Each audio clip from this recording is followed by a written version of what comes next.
सादर जय जिनेन्द्र। पंच परमेष्ठी को नमन।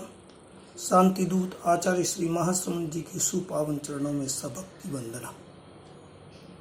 भगवान महावीर ने दुख मुक्ति के साधनों पर चर्चा करते हुए फरमाया कि दुख मुक्ति का दूसरा साधन है दर्शन। दर्शन यानी श्रद्धा और विश्वास। आदमी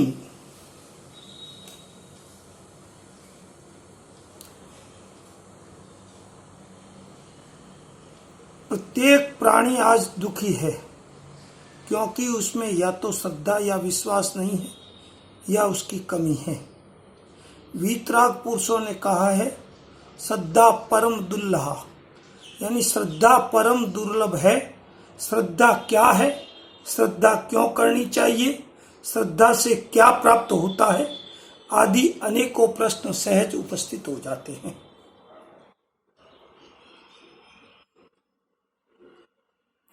सामान्यतः कहा जाता है जो जैसा है उसको वैसा समझकर उस पर विश्वास करना, प्रतीति करना, रुचि करना, प्रेम करना, यह श्रद्धा है। यानी सत्य को यथार्थ जानना और उस पर विश्वास करना श्रद्धा है। अध्यात्म के क्षेत्र में श्रद्धा का तो महत्व है, लेकिन उसके साथ सभी क्षेत्रों में हम देख लें विश्वास और श्रद्धा परम आवश्यक है। उसके बिना हम कहीं भी आगे नहीं बढ़ सकते। श्रद्धा से हम जो प्राप्त करना चाहते हैं उसकी प्राप्ति होती है। इतिहास भरा पड़ा है ऐसी घटनाओं और संस्मरणों से। श्रद्धा किस पर करनी चाहिए? श्रद्धा देव गुरु धर्म पर करनी चाहिए। श्रद्धा कर्म सिद्धांत पर करनी चाहिए। और उससे भी आगे कहा जाए तो श्रद्धा सबसे पहले अपने आप पर करनी चाहिए। आज देखा जाए तो प्राय अपने आप पर यानी अपने स्वरूप पर भी हमको श्रद्धा नहीं है। मैं एक शाश्वत आत्मा हूं, मेरा कुछ भी कोई बिगाड़ नहीं सकता। न मुझे कोई मार सकता है, न काट सकता है, न जला सकता है, न गला सकता है, न सुखा सकता है। मेरा शरीर बदल सकता है, लेकिन मैं एक परमाणु जितना भी गटबट नहीं हो सकता है। आत्मा पर जब श्रद्धा होगी, परमात्मा पर अपने आप श्रद्धा हो जाएगी। गुरु और धर्म भी हमें आदर्श रूप में नजर आएंगे। आज जितने भी गलत कार्य होते हैं उसके पीछे व्यक्ति आत्मवाद और कर्मवाद में श्रद्धा नहीं है उसके कारण करता है। एक श्रद्धावान व्यक्ति कभी हिंसा, झूठ, बेईमानी, झगड़ा, वैर विरोध, अपमान और तिरस्कार नहीं कर सकता। उसकी अश्रद्धा ही उसको गलत कार्य करने की स्वीकृति देती है। अध्यात्म का क्षेत्र तो बहुत ऊंचा है, व्यवहार के क्षेत्र को भी हम समझने का प्रयास करें। बिना विश्वास कोई भी काम अच्छा नहीं होता। बिना विश्वास के व्यक्ति का मन संकल्प विकल्पों से भर जाता है। एक व्यापारी सोचता है व्यापार तो कर रहा हूं, अगर घाटा हो गया तो। एक विद्यार्थी फेल होने की, एक ड्राइवर दुर्घटना की, एक शादी करने वाला तलाक की और एक नियम लेने वाला उसके टूटने की अगर सोचे तो क्या वे कुछ कर पाएंगे? कदापि नहीं। सब जगह अटूट विश्वास की आवश्यकता है, मगर वह विश्वास आज टूटता जा रहा है, मरता जा रहा है। रिश्तों में भी विश्वास का मिठास अश्रद्धा के कारण कम होता जा रहा है। पति पत्नी पर, पत्नी का पति पर, बाप का बेटे पर, बेटे का बाप पर, भाई का भाई पर, सेठ का मुनीम पर, गुरु का शिष्य पर परस्पर विश्वास संदेह की नजरों से देखा जाता है। पति किसी लेडीज से बात करे या पत्नी किसी जेंट्स से बात करे या संदेश भेज दे तो संदेह हो जाता है। यह संदेह हमारे दुख का कारण है। एक राजा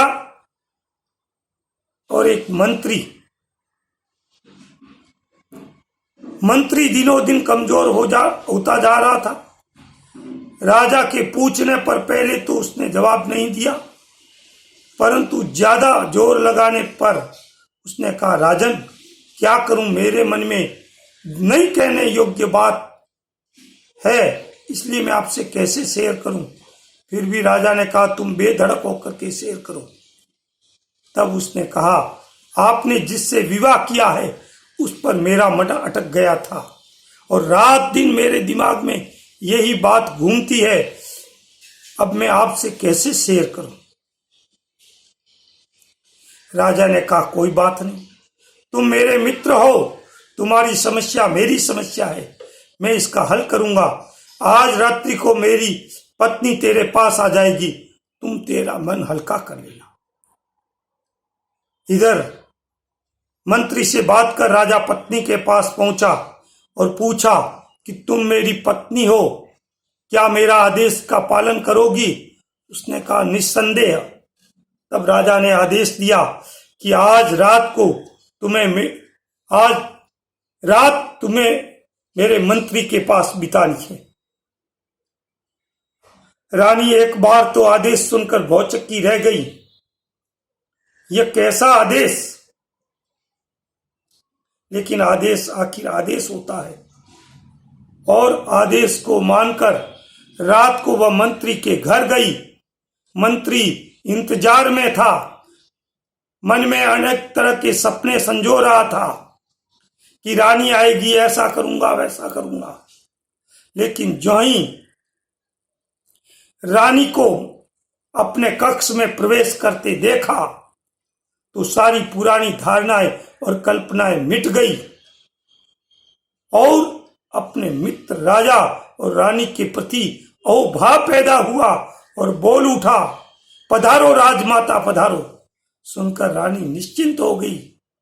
मंत्री को पश्चाताप होने लगा कि मैं ऐसी राजमाता के प्रति कैसे विकार के भाव आए, धिक्कार है मुझे जीने से मरना अच्छा है। आत्महत्या के लिए तलवार उठाई। पीछे राजा खड़ा था, हाथ पकड़ लिया और कहा, मुझे तुम पर ऐसा ही भरोसा था। श्रद्धा के सैकड़ों चमत्कार का इतिहास हमारे सामने है। वह स्वर्णिम इतिहास चाहे मीरा का हो, सेठ सुदर्शन का हो, अमर कुमार का हो या सोबजी श्रावक का हो, मानतुंग आचार्य का हो, सबने श्रद्धा के बल पर दुखों से मुक्ति पाई है। लेकिन हम सोचें हमारी श्रद्धा कैसी है। गंगा गए गंगादास और जमुना गए जमुनादास जैसी है तो हमें चेक करना होगा कि हमारी श्रद्धा किस तरह की है और उसको हमें मजबूत करना होगा। शिष्य गुरु की, बेटा बाप की, बहू सास की सेवा तभी कर सकती है जब उसमें श्रद्धा होती है। आपस में प्रेम तभी रह सकता है जब हमारे भीतर में सघनतम श्रद्धा हो। प्राणी मात्र के प्रति प्रेम, करुणा और अहिंसा की भावना का विकास भी श्रद्धा के आधार पर होता है। श्रद्धा कब पैदा होगी, उसके लिए अपने आप को जानना होगा और उसके साथ साथ अपने क्रोध, मान, माया और लोभ को पतला करने का प्रयास करना पड़ेगा। और जितना पुरुषार्थ कर हम पतला करेंगे, जब ये कम हो जाएंगे तो श्रद्धा अपने आप जगेगी और श्रद्धा होगी तो हमारे भीतर में सद्गुणों का आगमन चालू हो जाएगा। एक व्यक्ति को अगर प्यास लगी है और पानी के लिए गड्ढा खोदता है, 10 फीट खोदा, फिर सोचा यहाँ पानी नहीं है, दूसरी जगह है, दूसरी जगह खोदा, फिर 10 फीट खोदा, ऐसे 5 जगह खड्डे खोद लिए, 50 फीट खोदा, लेकिन श्रद्धा के अभाव में खोदा। अगर एक जगह 50 फीट खोदता तो उसको पानी मिल जाता, तो आज हमें क्या करना है, अपने जीवन की ओर दृष्टिपात करना है कि हमारी श्रद्धा कैसी है और उस श्रद्धा को मजबूत बनाना है। अगर ऐसा हम काम करेंगे तो हमारा जीवन अपार खुशियों से भर जाएगा। इसी शुभ आशंसा के साथ ओम अरहम।